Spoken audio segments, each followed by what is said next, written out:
ছাত্রছাত্রীরা এবং আমার শ্রদ্ধেয় শিক্ষক শিক্ষিকা মণ্ডলী, তোমরা জানো আমরা 23 তারিখ থেকেই ভারত কেশরী ডক্টর শ্যামাপ্রসাদ মুখোপাধ্যায়ের যে পাক্ষিক সপ্তাহ, সেই সপ্তাহ পালন করছি। স্কুলে প্রত্যেক দিন কোনো না কোনো আমরা এই সম্পর্কিত বিভিন্ন আলোচনা সভা রাখছি, প্রতিযোগিতা করছি। তো আজকে হচ্ছে চতুর্থ দিন। আজকের দিনে আর একটা বিশেষ তাৎপর্য আছে, সেটা হচ্ছে তোমরা যখন নেশামুক্ত ভারতবর্ষ চাইছো, আজকের দিনটাই এই যে নেশার বিরুদ্ধে একটা সবাই এক হবো তার দিন। সেই সঙ্গে সঙ্গে মানব পাচার হয়, সেই মানব পাচারের বিরুদ্ধেও আমরা রুখে দাঁড়াবো তার একটা। আমি একটু ছোট্ট করে বলি, দেখো যাই বলো আমরা সর্বদাই চাই একটা সুস্থ স্বাভাবিক সমাজ। তুমি ছোট থেকে বড় হচ্ছ, কিন্তু কোথাও যদি দেখো যে লোকেরা নেশা করছে, সেটা মাদকের নেশা হতে পারে।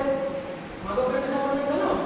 ধরো তুমি রাস্তা দিয়ে যাচ্ছ, ধরো তুমি মদ খেয়ে পড়ে আছে, দেখেছো তো রাস্তা দিয়ে, বা তোমার ধর বিভিন্ন রকম মাদক আছে, এমনকি এই যে বিড়ি খায়, সিগারেট খায়, তামাক জাত, এগুলো খুব সব খারাপ। এইগুলো যদি খেয়ে থাকে তাহলে মানুষের যেমন মানসিক ক্ষতি হয়, একইভাবে শারীরিক ক্ষতিও হয়।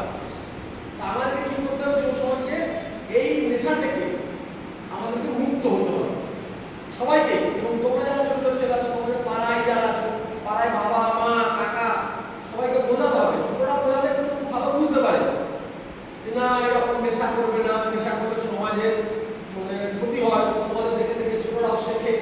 বা তোমরা নেশা করে টাকা নষ্ট করো, বাড়িতে টাকা দাও না, সংসার ঠিক মতো চলে না, বাড়িতে অশান্তি হয়, চিৎকার হয়, চেঁচামেচি হয়, এটা আছে সামাজিক অবক্ষয়, সামাজিক ক্ষতি হয়। এছাড়াও যে খাচ্ছে তার কিন্তু শারীরিক ক্ষতি হয়, বিভিন্ন ধরনের রোগ হয়, নার্ভের প্রবলেম হয়, যদি বেশি মদ খায় লিভারের প্রবলেম হয়, সেগুলো হয়। তোমাদেরকে এগিয়ে আসতে হবে, নেশামুক্ত ভারতবর্ষ তোমাদেরকে করতে হবে, ঠিক আছে? এটা কিন্তু তোমাদের দায়িত্ব। আরেকটা জিনিস, সেটা হচ্ছে অবৈধ মানব পাচার। তোমরা দেখবে যদি টিভিতে বা রেডিওতে বা কাগজে অ্যাডভার্টাইজ দেখতে হবে, অমুক এই দিন থেকে নিরুদ্দেশ, এই যে হারিয়ে যাচ্ছে, হারিয়ে গিয়ে কি হচ্ছে? অনেক ক্ষেত্রেই এরা পাচার হয়ে যাচ্ছে, মানে এদেরকে এক জায়গা থেকে নিয়ে গিয়ে আরেক জায়গায় বিক্রি করে দিচ্ছে। ছোট ছেলেকে চাইল্ড লেবারে কাজ করছে বা বিভিন্ন রকম হ্যারাসমেন্টের কাজ করছে। এই যে ট্রাফিকিং, এই ট্রাফিকটাও আমাদেরকে রোধ করতে হবে। সেই জন্য তোমরা কিন্তু কোথাও একা যাবে না। অনেক সময় জানো তো, এই মোবাইলে ফোনে অনেক রকম স্বপ্ন দেখায়, আমাদের কাছে এসো, এলে মাধ্যমিক 2 নম্বর পাই দেবো, ডাক্তারিতে চান্স করে দেবো, ইঞ্জিনিয়ার করে দেবো, প্রচুর মাইনে পাবে, সিনেমায় চান্স করে দেবো, গায়ক করে দেবো। কিন্তু এইগুলো সব প্রলোভন, এই প্রলোভনে পা দেবে না। জানবে কোনো কিছুই সস্তা হয় না, তার জন্য সমস্ত কিছু দরকার কি? পরিশ্রমের দরকার, ঠিক আছে?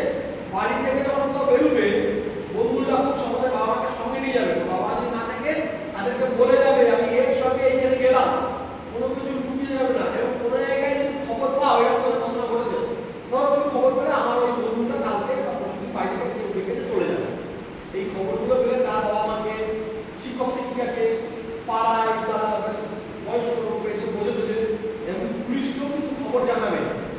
নিজেরা তো